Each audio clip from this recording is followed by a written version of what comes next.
पश्चिम महाराष्ट्रातील सर्वात भव्य मोठी असणारी मानाची दहीहंडी धनंजय महाडिक युवा शक्ती दहीहंडी याचा थरार 27 ऑगस्ट रोजी ऐतिहासिक दसरा चौक या ठिकाणी संपन्न होणार आहे। पहिलं बक्षीस 3 लाख रुपये आहे।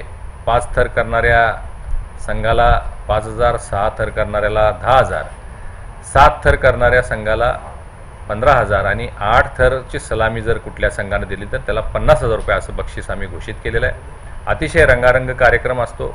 कोल्हापूर जिल्ह्यातले तमाम लोक या सोहळ्याची वाट पाहत असतात। 14 गोविंदा पथकांनी यावेळी सहभाग घेण्याचं आमच्याकडे नाव नोंदवलेलं आहे। अतिशय शिस्तबद्ध पद्धतीनं आकर्षक अशा रोषणाईमध्ये हा कार्यक्रम होत असतो। सार्थक क्रिएशनचे वेगवेगळे सांस्कृतिक कार्यक्रम असतात।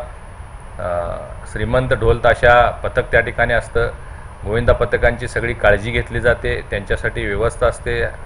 समिट ॲडव्हेंचर्स आणि हिल रायडर्सच्या वतीनं गोविंदा पथकांची काळजी घेतली जाते आणि युवा शक्तीचे आणि सर्व आमचे कार्यकर्ते पदाधिकारी या सगळ्या नेटक्या नियोजनामध्ये गेले महिना दीड महिने प्रयत्न करतायत। अतिशय भव्य दिव्य हा सोहळा असणार आहे। आपण सर्वांनी हा सोहळा पाहण्यासाठी दसरा चौकामध्ये 27 ऑगस्ट रोजी सायंकाळी 4 वाजता उपस्थित राहावं। महिलांच्यासाठी, पत्रकारांच्यासाठी, ज्येष्ठ नागरिकांच्यासाठी वेगळी आसन व्यवस्था त्या ठिकाणी करण्यात आलेली आहे।